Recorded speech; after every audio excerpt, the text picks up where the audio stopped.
In the District of Columbia, if you call for an ambulance, there is a chance that it will not come or will not come in a timely fashion. That is apparently a continuing problem, as we learned this week when we learned of a resignation letter from the medical director for the D.C. Fire Department from Juliette Saucy. She said that the department was toxic and that she could not affect change, and she had to resign therefore. And then the fire chief, who was called out in that letter, was asked to defend himself and said, when are things going to get better? Here's what he had to say. I would agree that we are working very hard to deal with the system that we have here. Dr. Saucy was here for 7 months. Is that system broken? The system, we've said all along that the system needs to be turned around. But the chief says it takes time to do that kind of thing. The mayor says it takes time to do that kind of thing. Joining us now is Karen Evans, who is a lawyer representing the family of Medrick Cecil Mills, a man who died when the ambulances did not come. Good morning to you, Karen. Good morning. Refresh my memory, how long ago was this incident? 2 years ago. 2 years ago. The anniversary. Yeah, 2 years ago this happened, and we are still told by the fire department and by the mayor that they need more time to fix this problem. What's your reaction to that? It's just very disappointing. Dr. Saucy's letter confirms that which we have observed, and I mean we, the general public, have observed from the outside looking in. She merely confirms that which we already see, that the system is absolutely broken and that there is no will to make change.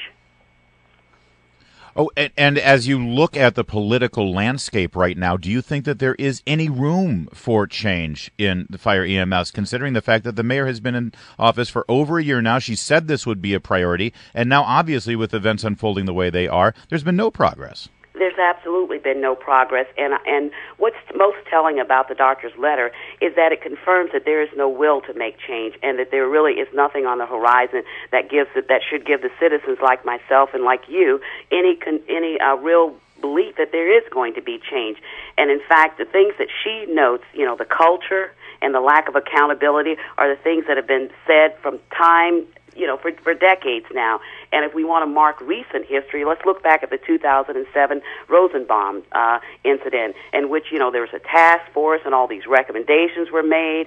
And then, we fast forward to 2012 when Mr. Mills was a victim of the inefficiencies and the incompetence of the department. And again, every politician that's in office today, was, at the Mills family funeral and at their home and on the phone calling and taking pictures with this family and promising change. And yet here we are 2 years later, after Mr. Mills' passing and after countless other deaths of other citizens in the District of Columbia, and we have the same problem, and there are no changes.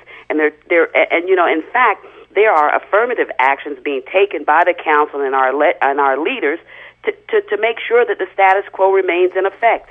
I mean, Juliette Saucy in her letter pointed to the leadership of the department, and when the leadership was called on the carpet and asked by reporters, would you agree there's a problem? You get this kind of response. I would agree that we are working very hard to deal with the system that we have here. Dr. Saucy was here for 7 months. Is that system broken? The system, we've said all along that the system needs to be turned around. I mean, it's timid. It's tepid. It's almost as if he's apologizing for, having to actually try to do something to protect people's lives. What needs to happen to the leadership of this fire department in your mind?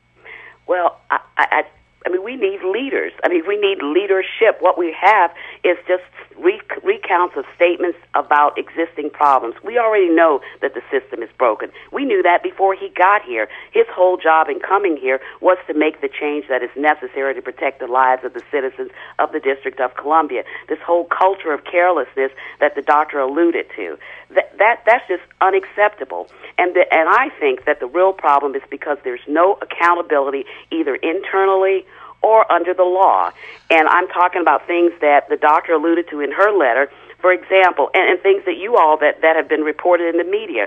For example, when Mr. Mills died, we worked with Councilman Wells to get the law passed to hold firefighters accountable, EMS providers accountable, and not allow them to retire while they're under investigation and for disciplinary action. That's right. Yet that law was passed, and it wasn't.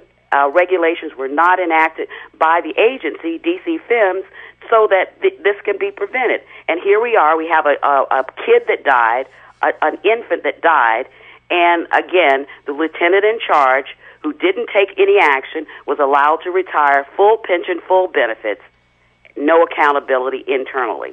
All right. So the mayor, then, what does she need to do? Very quickly. The mayor needs to lead.